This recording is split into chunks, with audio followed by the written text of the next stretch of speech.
Yeah. Hey, I'm so honored to be here with you all right now. But what I want to do is I got about 10 minutes trying to rock your world, and I want to begin with this. We've done over 100 house of worship safety team training worldwide. Before 9 brothers and sisters in the Lord murdered in Emmanuel AME Church in Charleston, before 26 murdered in Sutherland Springs Church, we've been teaching church safety. Every year, more people are murdered in houses of worship than schools, and the body count in the schools is bad. But one of the things we teach everybody is to pray with head up and your eyes open. And when Jesus selected the 300 when Gideon selected 300 from among the host, he just like, let's get the head up and the water to the mouth. And we need to keep our eyes up and keep our eyes open. I show people a genuine photograph of George Washington in prayer. Okay, maybe it's not a photograph, but it's a 100-year-old painting. And never in a million years did they think George would have his eyes closed and his head bowed. That comes from the evangelical stuff in the 20th century. Everybody's head bowed and eyes closed, and the brightest your own heart. Raise your hand. It's not there anywhere. Keep your head up, eyes open. Keep your head on the Lord. Keep your eyes on the Lord. But you mentioned my book on killing Chuck. It's 500,000 copies sold worldwide, translated into 8 languages. Marine Corps commandants required reading. And I want to give you the book in a nutshell. I coined the term killology. Criminology is not about teaching to be criminals. Killology is not about teaching people to kill. It's about studying the factors that enable and restrain killing in our society. And people point some horrible crime. Oh, that proves a man is a killer. No, that's an outlier. It's literally 1 in a million. You explain to me that 99.9% of our citizens go a lifetime, never kill anybody, or even seriously attempt to. Explain that. Divorce, infidelity, layoff, traffic accidents. In a lifetime of provocation, less than 1 in 1,000 citizens will even seriously attempt to take a life. Explain that. Inside most healthy members of most species is a pretty hardwired, God-given resistance against killing their own kind.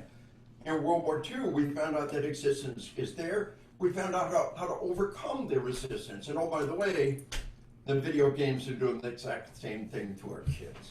So my second book on combat, also Marine Corps commandants required reading, last I heard, issued in the DEA Academy, issued in the Marshals Academy, translated to 5 languages, and the whole the sheepdog thing came out of that. So we got the Sheepdog Kids book, and it's deep, it will rock people. But as we peel away the layers of the onion, at the heart of the matter is this spiritual battle against forces of evil. And I want you to understand how desperately bad the situation is. So I was able to give the president a copy of my book, Assassination Generation, invited the White House. Just last August, invited the White House to brief the vice president, gave him a copy of the book. And the thing I want you to understand, and this is a critical dynamic, the number of dead people, the murder rate, completely misrepresents the situation because medical technology is saving ever more lives every year. If we had World War II level medical technology in Afghanistan, we'd have 10 times as many dead American troops. And the same thing's true in our streets. If we had Vietnam level medical technology in Iraq, we'd have 4 times as many dead American troops, and the same thing is true in our streets. A major UMass Harvard study came out about the year 2000, told us if we had 1970s medical technology, the murder rate would be 3 to 4 times what it is, and that data is 20 years old. The leaps and bounds of life-saving technology in just the last decade. All of the stuff we've learned from this war are now being used on our streets. And one medical expert says tourniquets alone in the last decade may have cut the murder rate in half. I teach cops by the thousands, and how many of y'all carry a tourniquet? Every hand goes up. How many carried tourniquets 10 years ago? Cop slaps on a tourniquet, saves a life, you prevented a murder. Now, 500,000 cops on duty every day in stunningly violent times. If just 20 to 30 cops a day, not counting EMS and all the other people, it's just 20 to 30 cops a day, slap on a tourniquet, save a life, we cut the murder rate in half. You got to wrap your mind around this. I presented over 100 universities and colleges. I'm the guest criminal justice presenter. How in the world could the field of criminal justice, criminology, be so fundamentally flawed? They try to tell us the situation based on the number of dead people, and the stinky dang docs are saving ever more lives every year. The situation is much, much worse than it looks. And the people whose job it is to inform us. are invested in saying there is no boogeyman out there. You don't need a gun. You would just hurt yourself. And the truth is just the opposite. Now, with all that said, let's take a look at the number of people murdered in America. And when we start this, what we're looking at is the Uniform Crime Report, the UCR. Go to the UCR, look it up yourself. And folks, in 2006, we had 17,000 Americans murdered.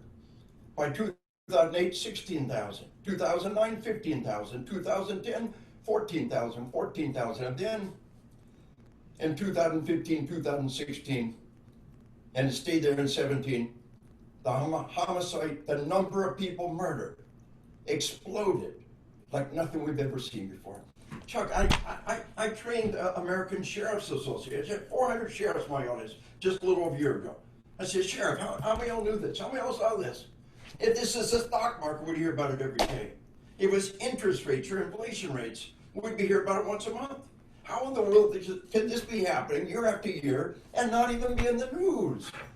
And remember, the number of dead people underrepresent the situation. It's actually much, much worse than it looks. So understand how desperately bad the situation is and how the answer is Jesus. So a book of mine came out a little over a year ago, Bulletproof Marriage, Sheepdog and Spouse. Go to Amazon, look up the reviews. We're touching lives, but finally, God could call me home tomorrow. I hope I can fight the good fight for another 20 years. But after I get this book out, I can go home and look out in the eye on spiritual combat. And Chuck, I'm so grateful for what you had to say about it. I think when you finish the book, you'll feel even more so. And there's so much to say. But we give the salvation message over and over again in a logical foundation that everybody needs to understand and apply. But the key to this is we are sheepdog under the authority of the great shepherd. And when we get to God, we'll look him in the eyes, he'll accept us as his child. But I feel like I'm going to go to God like the prodigal son. Say, Lord, just let me work somewhere, and he will embrace us. But we'll go to him with humility. And you know, in Proverbs it says, as a dog returns to his vomit, so does a fool return to his folly. And I think about like my anger.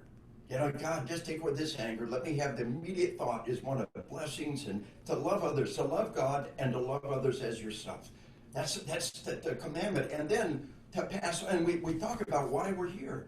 To love God, to love others, and then to let others know about the salvation message, and to do good deeds, and to give the credit to God, and then live the full, rich life that he wants us. The creator of the universe loves us, and he allowed his own son to be tortured and murdered to give us eternal life. Do we deserve any less? We talk about how don't curse God because he doesn't answer your prayers the way you think he should. He's got a long-term plan, and the terrible things happen in this world are nothing compared to eternity with him. To take just one single life and bring it to him is worth vast amounts of suffering here in this world. So understand that. Put the whole piece together.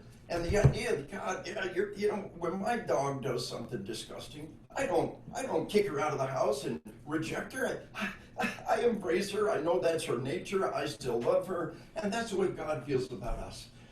We love him, and all we have to give him is our love, and that's good because that's all he needs. That's all he wants. And to give him the love and to give them the honor and the glory, and he gives us love, joy, peace, long-suffering, gentleness, and all kinds of great things. And it's all in the book. But folks, we need to get focused on the battle that matters the most, the spiritual battle, the battle for the souls of men, and know that God has a long plan, and whatever suffering you're enduring right now is nothing compared to bringing one person to the knowledge of salvation of Jesus. And recognize that we want to be God's faithful sheepdogs to guide our flock to safety, to understand the spiritual battle and this horrible, horrible, violent times we're in the middle of right now. Homicide rate has exploded year after year, and we don't even know it. And now this year, it's the icing on the cake. The homicide rate has doubled, tripled in some of our cities on top of where it was already. And remember, the number of dead people greatly misrepresent the situation. It is a time for our nation to come to the Lord. It is a time to go out there and grab people and tell them about the Lord. That's all he asks us to do, to love him, to love others as ourselves, and to spread the message of God's salvation that was bought at such a tragic price. And there is no price in this nation. There's no price that we could ever pay that is too great to bring one person to the knowledge of the Lord. And that's 8 minutes there for me to rock your world and try to help you understand the situation is much more complex than it looks. And it all comes down to one thing: spiritual combat. We wrestle not against flesh and blood. We're at war against forces of evil. And we cannot win this fight unless we have God on our side. And I tell all my cops, I say, you see evil every day. You see evil murders. You see evil child abuse, evil spouse abuse. Most people we work with are confused or disoriented, in need of correction. But you look in the eyes of evil and you say, that's just evil. And if you see evil and you don't have a force for good on your side, then you're doomed. And in order to fight a force of evil, a supernatural force of evil, and who can deny it exists, you need a supernatural force for good on your side. And the good news is the creator of the universe loves us and has given us everything we need to thrive and survive and to come back to him in the fullness of time. Praise God in Jesus' holy name. Amen.